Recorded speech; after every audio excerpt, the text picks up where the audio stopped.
हरे कृष्णा। बैसाख मास के शुक्ल पक्ष की पूर्णिमा तिथि को बैसाख पूर्णिमा कहते हैं। इसे बुद्ध पूर्णिमा भी कहा जाता है क्योंकि इसी दिन भगवान बुद्ध का जन्म हुआ था। बैसाख महीने की पूर्णिमा तिथि बेहद ही खास मानी जाती है।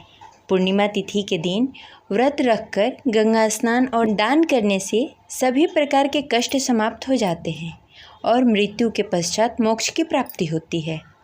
बैसाख पूर्णिमा के अवसर पर लोग अपने घरों पर सत्यनारायण भगवान की कथा भी कहवाते हैं और पूजा पाठ करते हैं। इस बार की बैसाख पूर्णिमा व्रत और स्नान दान एक ही दिन है। आइए जानते हैं कि बैसाख पूर्णिमा व्रत और स्नान दान किस दिन किया जाएगा, पूजा का शुभ मुहूर्त क्या है और इस दिन क्या क्या दान किया जाएगा और इस दिन किए जाने वाले उपाय के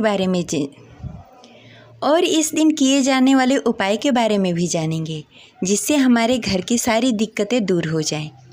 तो इस वीडियो को अंत तक अवश्य देखिएगा। अगर आपको हमारी जानकारी अच्छी लगे तो इस वीडियो को लाइक करके कमेंट बॉक्स में हरे कृष्णा अवश्य लिखें। अगर आप हमारे चैनल पर नए हैं तो इसे सब्सक्राइब करके बेल आइकन को दबाना न भूलें।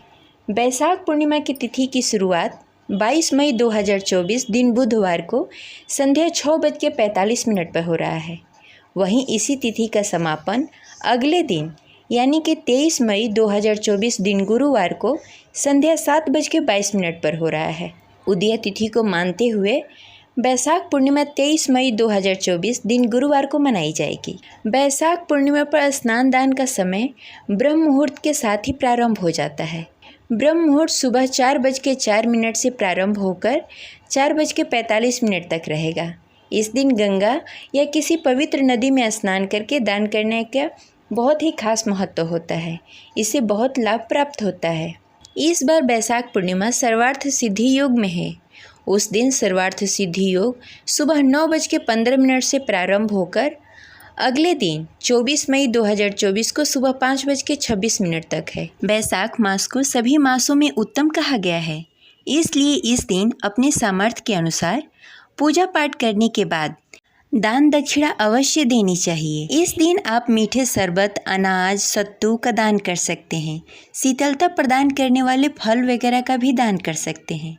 इसके साथ ही आप जूता, चप्पल, छाता और अनाज का भी दान कर सकते हैं। अगर इतना नहीं हो सके तो आप जल से भरा हुआ घड़ा अवश्य दान करें और ब्राह्मण को भोजन कराकर दक्षिणा अवश्य दें। ऐसा करने से भगवान विष्णु के साथ साथ मृत्यु के देवता यमराज जी को भी प्रसन्न किया जा सकता है। मान्यता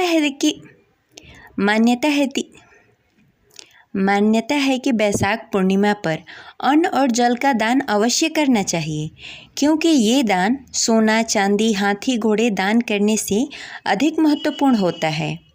अन्न और जल का दान करने से मनुष्य, देवता, पितृ सभी को तृप्ति मिल जाती है। अब चलिए जानते हैं कि बैसाख पूर्णिमा के दिन कौन कौन से उपाय करने चाहिए। बैसाख पूर्णिमा के दिन चंद्र देवता को पूजा करने का विशेष महत्व है, इसलिए इस दिन शाम के समय चंद्र उदय होने पर दूध में शक्कर और अक्षत डालकर चंद्रदेव को अर्घ्य देना चाहिए।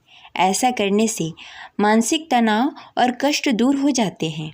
आर्थिक समस्या के निवारण के लिए पूर्णिमा के दिन पीपल के वृक्ष के नीचे घी का दीपक जलाना चाहिए और माता लक्ष्मी को ध्यान करते हुए और मन ही मन अपनी मनोकामना पूर्ति की कामना करनी चाहिए।